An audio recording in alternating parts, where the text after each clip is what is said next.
Hey everyone, my name is Daniel, and today I'm casting the Fantastic Four in the MCU. I got this as a request in one of my videos where I cast the heroes of the X-Men in the MCU, so I thought it'd be fun to give this one a try. One major caveat I gave myself: no Krasinski blunt combo. I think it's too obvious, and I wanted to give myself a little bit of a challenge. So without any further ado, let's start with Mr. Fantastic. I chose not to go comic age for this one, because if I'm thinking about the MCU, you want the Fantastic Four around for at least like 10 to 15 years, so I didn't want to potentially get into a scenario where if I pick somebody who's in their mid-40s now, they might end up playing the role potentially into their early 60s, and that might be kind of shaky in terms of contracts and if you want to keep doing these movies and da-da-da-da-da. So I chose younger. Using Ian Griffith as a kind of benchmark, he was 32 when he was cast in that 2005 Fantastic Four movie. I decided to go younger for all the cast. The one thing that Fantastic actually had going was the casting, so trust me with a younger cast here. I chose Dev Patel. One, I look at him and I think this guy could have gotten 3 PhDs by the time he was in his early 20s, but also I think he's a really underrated actor. He's done so many things, from Slumdog Millionaire, he was in that trash Airbender movie, he was in Hotel Mumbai, he's going to be in The Green Knight, he was in, I think, The Adventures of David Copperfield, that new movie. Basically, long story short, he's done a bunch of different things. He was in Lion, too, and that movie got great acclaim. He's been in so many different projects and has been kind of sitting under the radar for a while, so I think he's at that right moment to kind of burst out and really get that big, massive role that makes him a household name. He's a really likable guy, which, again, you need for Mr. Fantastic. Just that guy that's not really a pretty boy, not really what you traditionally think as leading man material. I like to think of Mr. Fantastic as, like, what Bill Engvall says, 15 degrees off cool. I've seen him be intense, I've seen him be dark. I think he could carry out those moments when he's trying to do the wrong thing for the right reasons, and I think Dev Patel could nail the nuances of something like that. And I also think, you know, he looked pretty good with a beard and the shaved head, the shaved sides, like with the gray and the bit. I don't know, I think he'd work really, really well, and I think just when I keep looking at actors his age, I don't really think any of them can quite nail it as right as he can. And then we move on from Mr. Fantastic to The Invisible Woman. I had a couple different choices for this. I originally looked at Eiza Gonzalez, Ana de Armas from Knives Out, and I was like, okay, they would be a cool look, and they'd look great as blondes, but it's like there's something not quite there. And so I went back to pictures of Invisible Woman, and then I thought about it, and I'm like, wait a second, Samara Weaving. And I'm basing this solely on Ready or Not. She's got the ferocity. And I know that's a weird trait to have, but I think because Invisible Woman has to be the anchor of the Fantastic Four, you need someone who can put their damn foot down. You need somebody who can walk up to Reed whenever he's going into one of his benders and just absolutely lay into him. And Samara Weaving's got strength for days. But she's also got that sweeter side, she's got comedic chops, she's got tenderness, and so that all-around approach. And in Ready or Not, she's a character who's trying to look for a sense of family. That's the same thing with The Invisible Woman. Ultimately, as much as she's trying to keep this family together, it's because her own family has been fractured. And, you know, the dad's drunk, and the mom's dead, and so she's been trying to keep that sense of family together, because Samara Weaving has experience playing that type of character who's longing for that personal, emotional connection. I think she would fit really well within the team. She's the perfect age range, she's the perfect height. I looked through multiple sources of, like, heights. That's a big thing with me in casting. But yeah, I think she would totally fit, and I think she'd look great as, like, Dev Patel. If they were a couple, I think it would work. We move from there to her brother, Johnny Storm, the Human Torch, Shameik Moore from Dope, and Spider-Man Into the Spider-Verse. Yes, I've heard that Shameik Moore wants to play Miles Morales in a live-action role, but honestly, I think for somebody a little bit more tender or sweet-natured, you could actually get Jarrell Jerome from When They See Us to play that role. But with Shameik Moore, what I really loved about him, just seeing him in interviews as his real self, he's got a cockiness to him. And that kind of cockiness where he's a really likable guy. He's all smiles, he's sweet, he's got just this fun, loving nature. You really want to be around him. But after a while, sometimes he can get so cocky that it just starts to grate. And when it just starts to lean into annoying, I think that would help develop the relationship between Human Torch and the Thing. They've got those butting heads going on. And I think Shameik Moore's just got the confidence, the swagger. And on top of that, Johnny Storm is supposed to be a really smart guy too, so you see Shameik Moore in Dope, where he's playing this teen genius prodigy who's kind of underestimated as well. Think about how that would balance off of, you know, Johnny Storm kind of living in the shadow of Reed Richards' genius to an extent. I think that stuff would balance well. Shameik Moore has proven through his multiple roles that he can balance a range of acting. I mean, Lord knows he was Raekwon the Chef. So it's like, come on, man. The guy can do anything. I think he's electric. And I think, again, like Dev Patel, he's underrated, but just in the limelight enough that he's ready to burst out into a really, really big role. So yeah, as Johnny Storm, as that, like, again, that physical presence that he's got too, I think he could totally nail it. Which leads me to the last member of the Fantastic Four, The Thing. And this one, for the age cast that I did, it was really actually kind of hard. Because I was looking around and I'm like, I kind of want The Thing to be like a stockier guy, a more salt-to-the-earth guy. And then when I saw him, Jesse Plemons. Breaking Bad and Game Night. He was most recently in a small role in The Irishman. And I love this guy. I love his comedic chops. I love that he has that sort of like quiet, seething rage. I don't know, there's just something about this guy that screams, again, salt to the earth. I could believe him being an Air Force pilot. I could believe him being like a big football player. Again, if everybody bulks up the MCU way, I think this guy could really nail anything that you throw at him, including potential prosthetics and a makeup crew. And again, one of those actors that isn't quite yet a household name, but just ready to get up there. He's worked with a bunch of fantastic people, and I think it's his time to really break out into like superstardom. So that's the team, right? But I'm not leaving y'all empty-handed.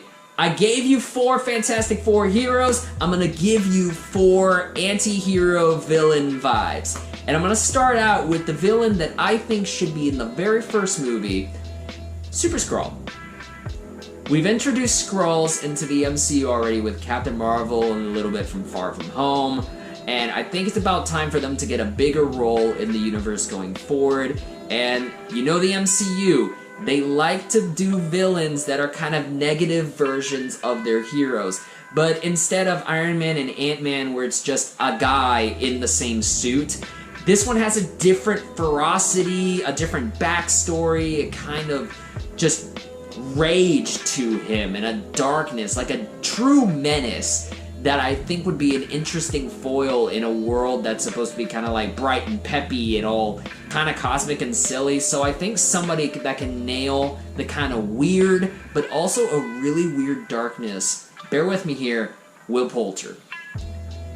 Will Poulter, who's worked with Iñárritu and Astor and Bigelow, so he's got chops for days. I mean, you look at him in Detroit, that man is terrifying. But Will Poulter's also got this weird, kind of silly side to him too. So I think if you fuse both, you get that weird MCU jokiness with the true darkness of what Super Skrull is here to do, just wreck shop. And again, I think he's one of those actors that we kind of underestimate his physical presence too. Again, you put the MCU workout regimen on some people, they'll be like, whoa, like, who knew you could get this out of this guy? And I definitely think Will Poulter is one of those guys that's able to basically, again, jack of all trades, do whatever you need to do, but he's definitely got that anger down. He's got that darkness down that I think would be really fun to tackle. If you want to introduce the Fantastic Four to the MCU, I think Super Skrull would be a pretty good villain to start with and, you know, help tie the Fantastic Four into this universe a lot quicker.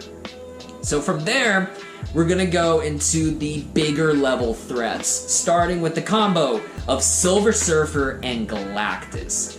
So with Silver Surfer, I decided to go with George Mackay, who played in 1917. I really like the height, I like his angular face, the jaw, I think it fits the comic description accurately. And the great thing about Silver Surfer is, because there's a moment where Galactus kind of starts limiting the dude's emotions, it's like a guy who's a mental and emotional prisoner in his own body. And you need somebody that can convey that kind of inner torture and struggle, but not really show it in the face. And in 1917, that's all George Mackay's character is doing. He's under too much stress to just stop and break down under the weight of it all.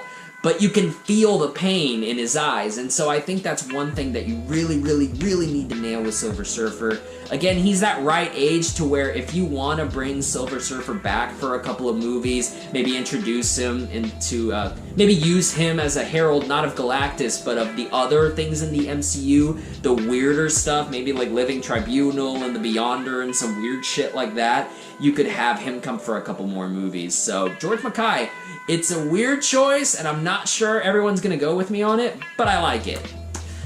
Now, Galactus. This is one I need gravitas. I need power. I need fear. I need someone that if you really tap into what the comics are doing and talking about the metaphysical and reality and creation, destruction, galactic level thinking, you need an actor that can take all of that. But you also need an actor who is willing to do the kind of goofy stuff like, you know, put on a helmet and be purple and giant. I really, really want Daniel Day-Lewis to do it, just for the IMDb credit of like Phantom Thread, then Fantastic Four. Film Twitter would explode, and I love it. But he won't do it. I don't think he'll ever do it. So I picked somebody who's an extraordinary actor, legendary actor, but has also been known to take these kind of weirder, studio, sillier kind of roles. Ray Fiennes. Shout out to Kyle Scully, a writer with me on Shuffle Online, who commented when I started pitching these ideas. He was like, well, with Galactus, you need the voice. And so he threw out somebody like Ron Perlman. And Ray Fiennes' voice is not like a Ron Perlman or a Josh Brolin, that booming, low, gigantic voice that sounds like a bullhorn. He's got kind of like a quiet menace. And I think with the backstory of Galactus, I think with him discovering the entity that kind of transforms him into Galactus, that could be sort of like a quieter, more thoughtful guy. But one look at Red Dragon, and Ray Fiennes is a guy that is willing to go for it 150% and be the most terrifying human being on the planet. So I definitely think that when you need Galactus to devour worlds, Ray Fiennes can go there for you. And again, Ray Fiennes did Voldemort's from, 2005 to 2011, so he's no stranger to putting on makeup and being in weird prosthetics and still delivering his all. So if you need somebody who can really deliver that powerhouse emotion in the MCU, I think he'll stick around for a couple of movies if you need that kind of part 1, part 2, same way with Infinity War and Endgame. Ray Fiennes is your guy. And now, this brings me to the last pick, the most important pick, the pick that I'm personally most scared to reveal, Dr. Doom. Okay, I picked people who are in their 30s and mid-20s, right? So, in order to stick with the lore, Dr. Doom has to be Reed's college roommate, so I needed Dr. Doom to be around the same age. And with Dr. Doom, you need to have somebody who's charismatic, who's terrifying, who you could believe as an emperor god, who's the greatest sorcerer ever to live, who's one of the greatest minds ever to live. There is so much weighing on Dr. Doom as a character, and because Dr. Doom is going to be the greatest villain the MCU has ever had, you need somebody who's gonna last. You need somebody who's gonna be able to develop as an actor and bring this role further in complexity and prowess throughout the years. And so, I need somebody who can do that at the tender age of like 30. And I think he's 31, bear with me here, Bill Skarsgård. Yeah, I know, I can feel people clicking away from the video, typing angry comments or whatever, but I think the thing with Bill Skarsgård, one, I really like the presence. He's super tall.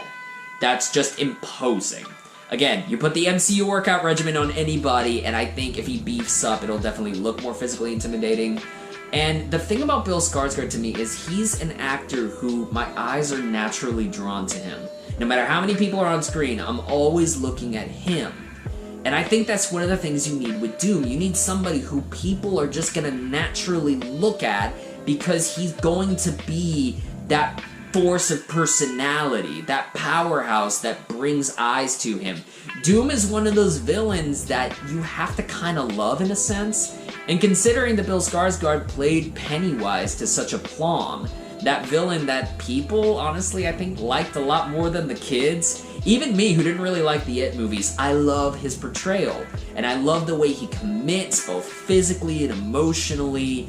There are nuances in his performance where I notice, oh wow, he's really tapping into kind of what makes a character tick. I just think Bill Skarsgård is that guy who's just ready to explode, who's just coming into his own, and throughout the next couple of decades is really gonna show us what he's about. And so I think that if you put him in now as Doom, because you're not gonna get Doom in one movie, I'm sorry, you're not gonna get the full force of Doom in 1, 2, maybe even 3 films. You need time to develop this guy, and so I think Bill Skarsgård is just untapped potential that the MCU can mold and correctly form into this big God Emperor Doom. I mean, you could bring this guy into Secret Wars, you can have him like mess with the Avengers, you can have him mess with the X-Men, you can mess with anybody, and you give him the right tools, and I think this guy could give you like a Robert Downey Jr. as Iron Man, a Hugh Jackman, like a powerhouse level performance that'll stand the ages, like a definitive casting. And so, that's my gauntlet thrown down. The Fantastic Four, Silver Surfer, Galactus, Super Skrull, and Doctor Doom. Tell me what you think. If you have your own ideas for Fancast, comment that down. If you've made your own Fancast video, link the video in the comments. I'll go over there, watch, and support you. And my name is Daniel again. Thank you very much for watching, and I'll see you next time.